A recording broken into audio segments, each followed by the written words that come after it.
Good evening, my cosmic starbits, and welcome in to another episode of Bedtime Stories with Momma Minty. Tonight we'll be reading Chapter 5 of R.J.Anderson's Knife, and I hope you're ready to get nice and comfy cozy with me. So without further ado,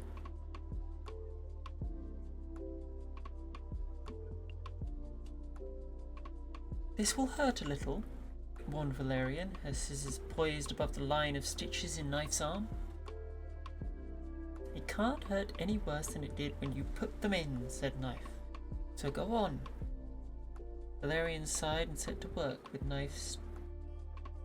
while Knife stared at the wall of the healer's room and tried not to flinch. She hadn't reckoned on this when she became a hunter. Though she had known that being outside could be dangerous and that there was bound to get injuries now and then, but after living all her life in safety in the oak, she had very little idea of what being wounded felt like, or how long it would take to recover. Even now, with her first battle scar still livid and tender upon her skin, it was hard to believe how close she had come to death, or how fortunate she was that the injury had not been worse. Skin and muscle would heal, given time. But if it had been her wing... Knife repressed the shudder, best not to even think about it. "Do you think," said Valerian, putting down the scissors and looking at Knife with her searching grey eyes, "that you may have done enough now, for at least a while?"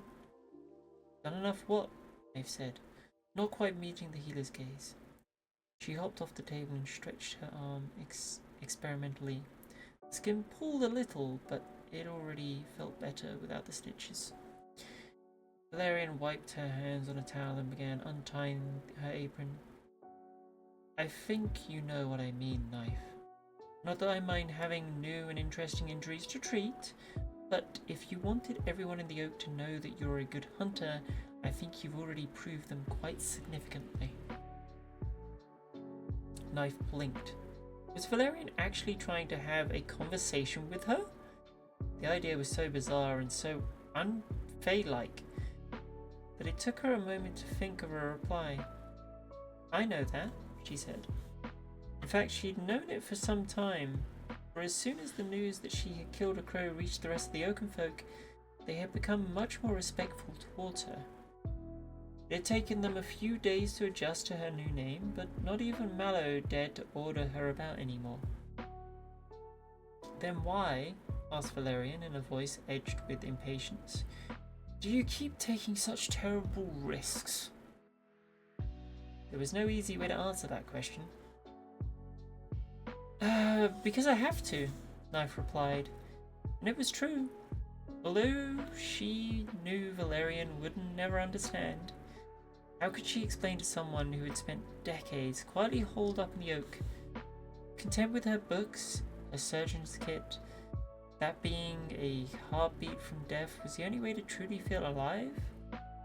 "Well," said Valerian, "try not to do too much with that arm for another week or so. A few stretching exercises each morning and night, and this ointment," he handed the pot to Knife, "worked well into the skin, should help it heal. But come and see me, if you please, before you do anything strenuous." Knife nodded. "Then I give you a good evening," said Valerian, and let her go. Days passed and the pain in Knife's arm subsided. Valerian examined the scar and reluctantly pronounced her fit for duty. By then the Oakenfolk were clamouring for meat, tallow and the other necessities, and Knife found herself so busy that she had no time to visit the house or even think about the humans. All her spare moments were spent on exercise and weapon practice, trying to get her weakened muscles back into fighting shape. And at the end of the day, she was so exhausted that she simply fell into bed and lay there senseless until morning. When the workers arrived, however,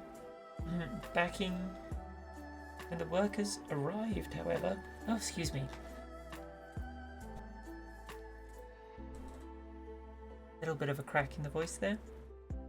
When the workers arrived, however, backing their metal wagons into the house front drive and filling the once quiet Oakenwild with their appalling mechanical din, it was impossible to not take notice.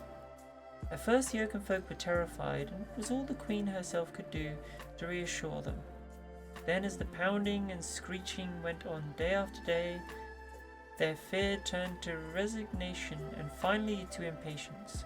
"What are they doing in there anyway?" demanded Campion one night at supper.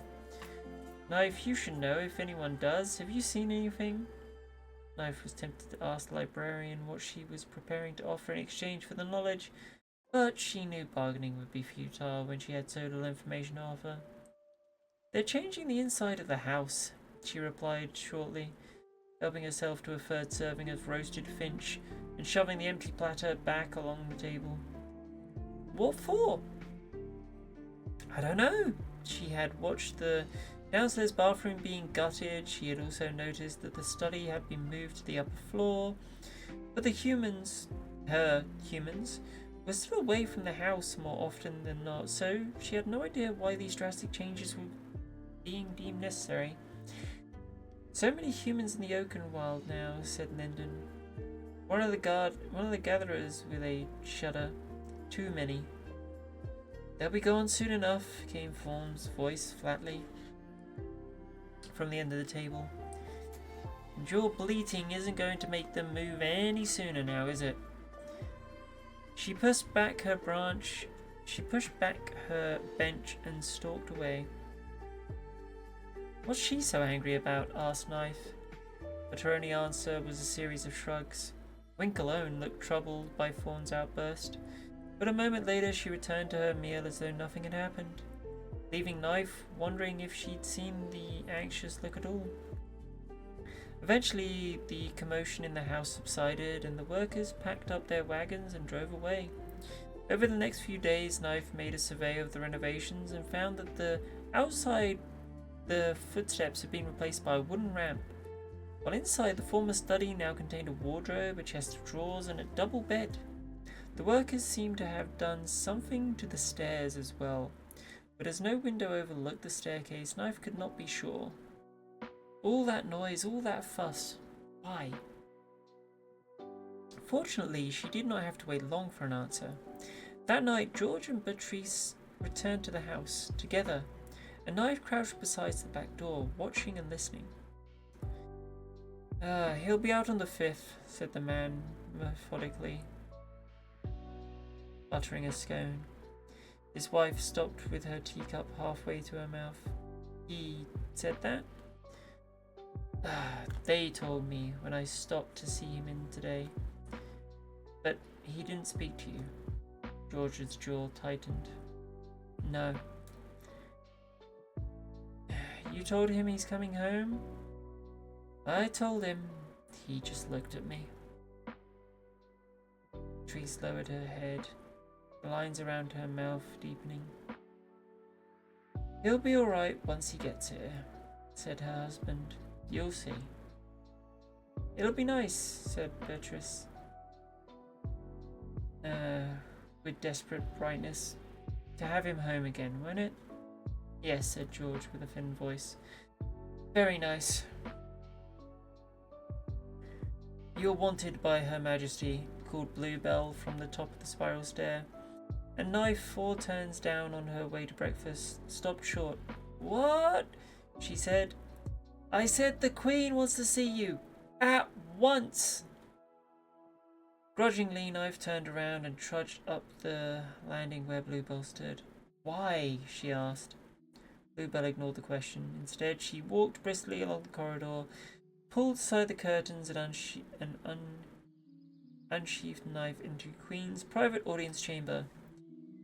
"I have summoned you," said Amaryllis from her throne, "because I have just received news that the crow known as Old Wormwood has returned." Knife was startled. How could he have come back to the Oakenwild and she'd not known it? But the Queen went on. "One of the gardeners reported that a large crow attacked their party just after dawn this morning, as they were heading towards the wood. They were fortunate enough to find places to hide before it could harm them, but 2 of the workers had nervous fits and had to be carried back. I would prefer that this does not happen again. You want me to kill him? Asked Knife. I would not ask you to take such a risk, said the Queen. He has killed 1 hunter already, and I do not wish to lose another. No, your task will be to escort the gardeners whenever they go out. Their work is vital to our survival, and nothing must be permitted to hinder them. Guard duty. Inwardly, Knife groaned, but she kept her voice polite and said, "For how long?" "As long as the threat remains," said the Queen. "I trust you will still be able to carry out your own duties while you wait for the gardeners to finish theirs." "Yes, Your Majesty." "Then you are dismissed." Knife bowed and left the room, every appearance of calm, but her thoughts were in turmoil. The gardeners had spotted old Wormwood before she did, and that was a serious blow. It was the hunter's task to watch for predators, and she had failed in that duty. "The Queen tell you?"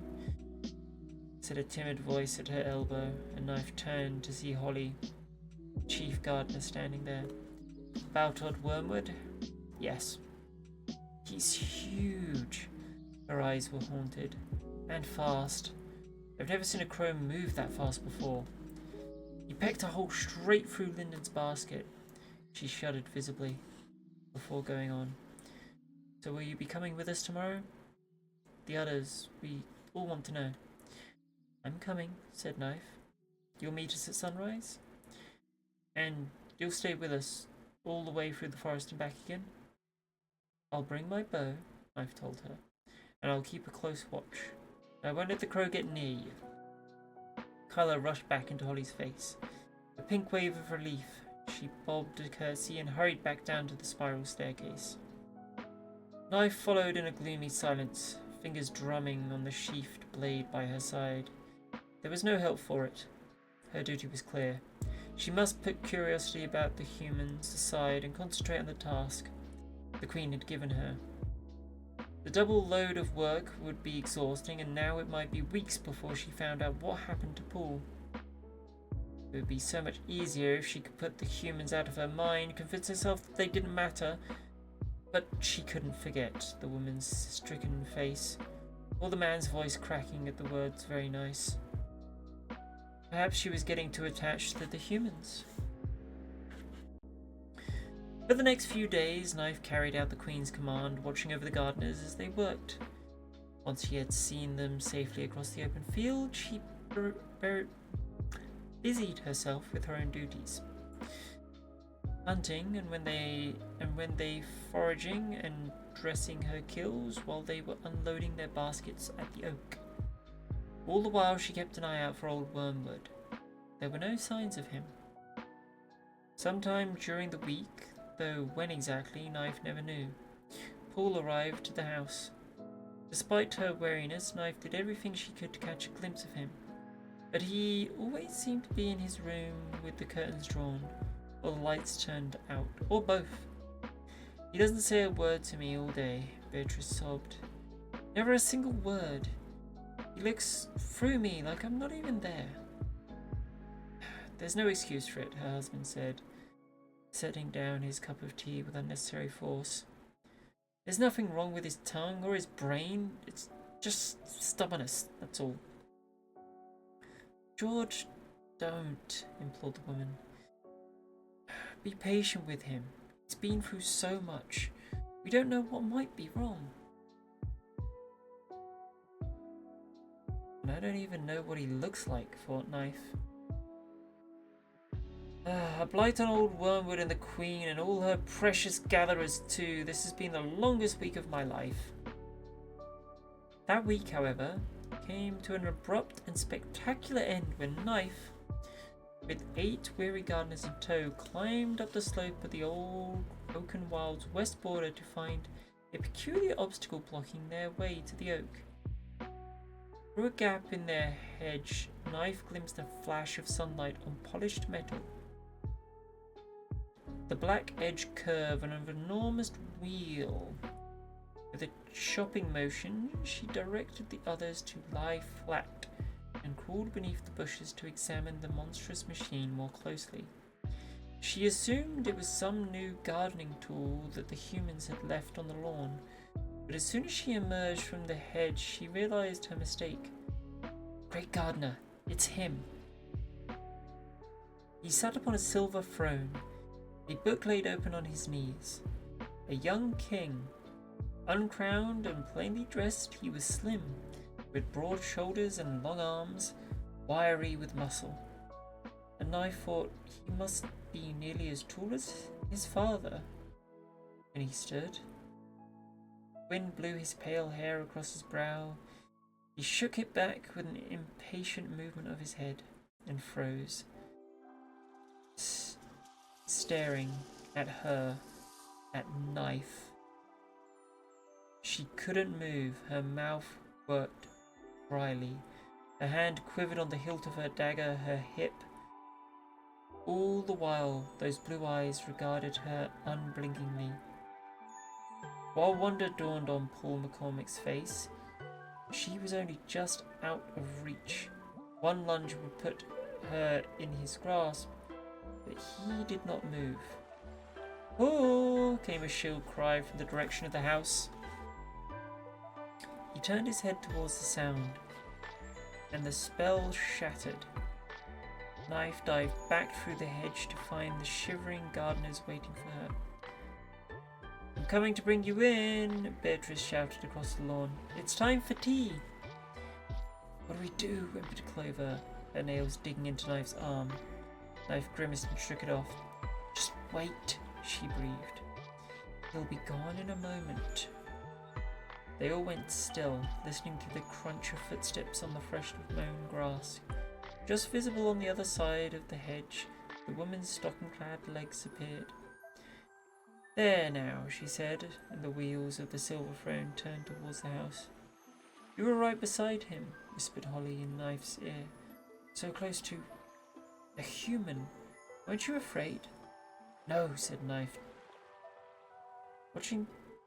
No, said Knife distractingly, watching Paul's seated figure slink towards the house and finally vanish through the back door. She turned to the others. "It's safe now. Pick up your baskets and let's go." "Did he see you?" squeaked another voice. Knife ducked under the hedge and began walking towards the oak, not looking back. "Of course not," she said. And with that, we come to the close of Chapter 6, My Cosmic Starbits. I once again wish you peaceful rest, sweet dreams, and Momma Minty, see you again tomorrow. Good night, my Cosmic Starbits. Shine on. Hi there! I just want to say a wonderful thank you at the end of the video here to my beautiful Patreon supporters, those being Atmisk, Melina, and Teddy the Fox. Thank you all so much for your wonderful support. I appreciate you. You guys are the best. Till next time.